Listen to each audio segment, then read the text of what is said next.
तो हेलो चुनु मुनु, नमस्कार करो सबको। नमस्कार सर, नमस्कार सर, नमस्कार।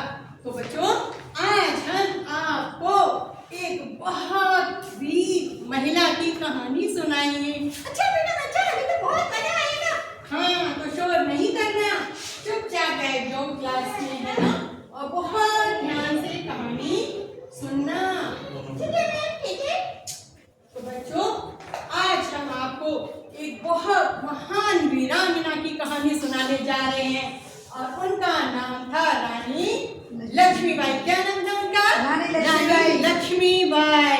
यस, उनके बारे में कहा जाता है कि मुर्दों में भी जान डाल दे, मुर्दों में भी जान डाल दे, उनकी ऐसी कहानी है। कोई और नहीं, वो कोई और नहीं, झांसी की रानी की कहानी है। तो बच्चों, आज हम आपको झांसी की रानी की कहानी सुनाएंगे। झांसी की रानी लक्ष्मीबाई, उनका जन्म सन 19 नवंबर 1828 को वाराणसी के एक मराठा ब्राह्मण परिवार में हुआ था। उनके पिता का नाम मोते रामे तांबे था और उनकी माता का नाम भागीरथी बाई था। मणिकर्णिका इनका बचपन का नाम मणिकर्णिका था, लेकिन सभी इनको बहुत प्यार से मनु कह करके बुलाते थे। क्यों? क्योंकि ये बहुत छबीली सी, बहुत होशियार और इनको तीरंदाजी, घुड़सवारी और तलवारबाजी का बहुत शौक था। वो इनको सारी कलाओं में निपुण थी। इसके बाद जब ये थोड़ा बड़ी हुई तो इनका विवाह झांसी के जो राजा थे गंगाधर राव, उनसे कर दिया गया।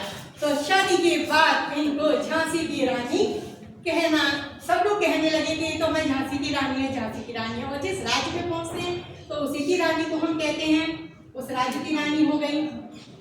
ये हमारी झांसी की रानी की फोटो पहचानते हैं आप सब, ये हमारी झांसी की रानी है। झांसी की रानी जब उनका विवाह हुआ उसके बाद उनके एक पुत्र हुआ, परंतु वो पुत्र उनका बहुत समय तक जीवित नहीं रहा। इस वजह से उनके जो पति थे गंगाधर राव राजा, वो बीमार रहने लगे और उनकी असमय ही मृत्यु हो गई।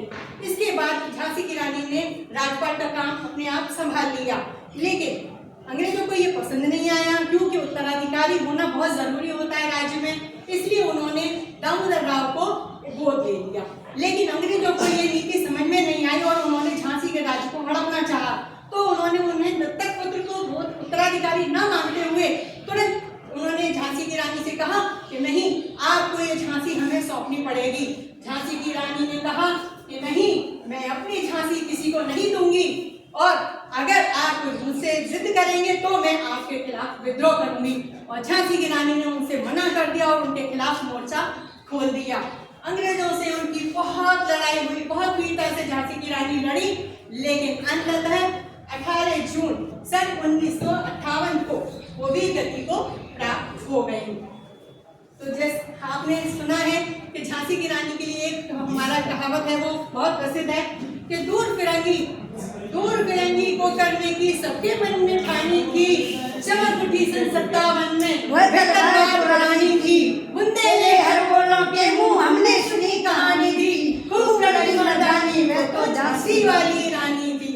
तो बच्चों, मैं आज कहानी के माध्यम से ये कहना चाहती हूँ कि हमें किसी भी अन्याय का विरोध जरूर करना चाहिए, उसको सहना नहीं चाहिए और वीरता के साथ उस विरोध का हमें मतलब हमारी क्षमता है उस क्षमता से अधिक, क्योंकि रानी के पास बहुत कम सैनिक थे, लेकिन उन्होंने उन सैनिकों को ही इतना उसमें जोश भर दिया कि वो कम सैनिक लेकर के ही अंग्रेजों के विरुद्ध चल पड़ी और उन्होंने उनको छका दिया। अंग्रेज भी उनकी वीरता को देख करके दंग रह गए, लेकिन समय की बात थी, उनके पास सैनिक कम थे, संसाधन कम थे, तो वो वीरगति को प्राप्त हुई। लेकिन उनकी वीरता की कहानी को हम आज भी याद करते हैं और उनकी वीरता को नमन करते हैं।